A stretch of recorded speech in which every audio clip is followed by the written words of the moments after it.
Hi, I'm Tim. Welcome to Watchbox, and thanks for logging on. If you love this watch, email me, tmosso@thewatchbox.com. It's your purchase and pricing email question line for buying this or any watch you see on any Watchbox platform. Please reach out to me directly. Email tmosso@thewatchbox.com for pricing. Today, we're discussing the Rolex Oyster Perpetual Day-Date 40. 228238 in yellow gold. This watch is part of a generation of larger day-dates launched back in 2015. The successor to the Day-Date 2 is a better proportioned and more technically sophisticated watch. So in yellow gold, it's 40 millimeters in diameter. It's 12 millimeters thick, and from lug tip to lug tip, it is 47.2 millimeters. Because the bracelet does not protrude beyond the lugs, that is the true distance across the wrist, 47.2, and it has a 21 millimeter spacing between the lugs.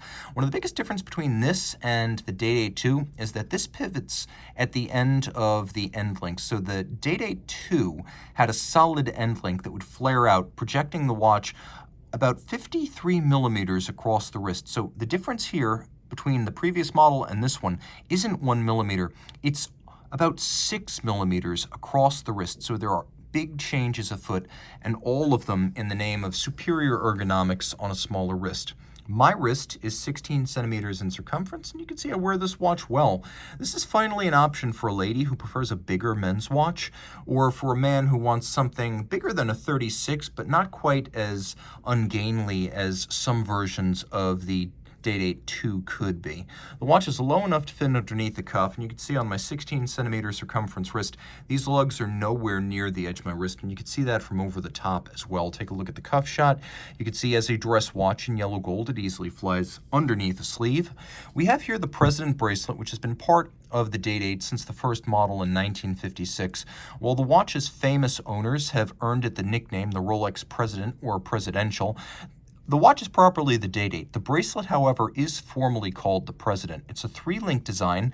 It's soft and supple like the short cross-section links of the Jubilee, but with 3 links rather than 5 on the Jubilee, this has more structural integrity, meaning it has a lot of the advantages of a sports bracelet, but also of a dress bracelet, and it vents the wrists better than, say, a Oyster, because there are more little gaps between the links. So when you're venting the wrist on a hot day, this will actually relieve you of heat and discomfort faster. There's a little bit of a taper down from the conforming end link. Interesting feature on this generation of the President bracelet, every single version of the Day-Date 40 has ceramic-coated pins inside the bracelet links.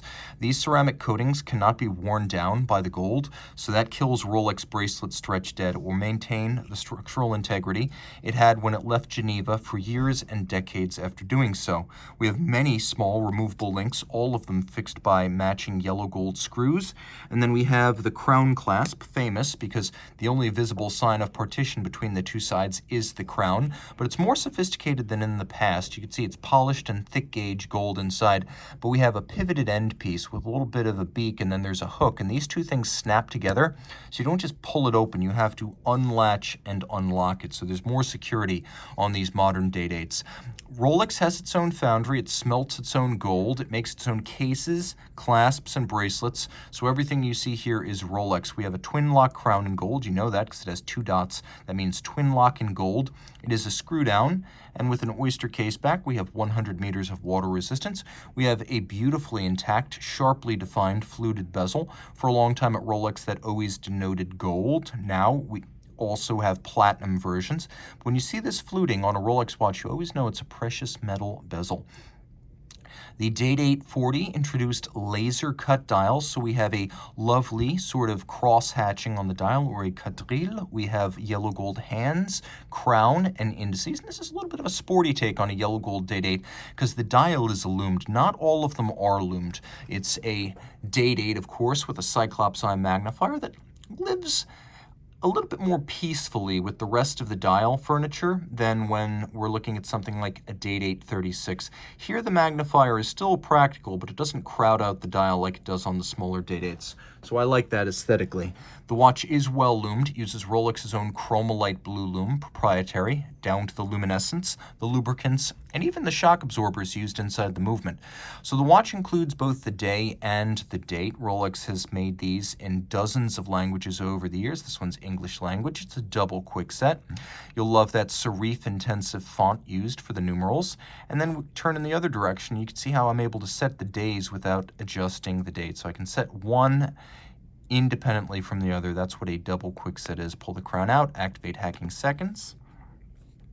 Underneath the case back, we have Rolex caliber 3255. Bidirectional automatic winding.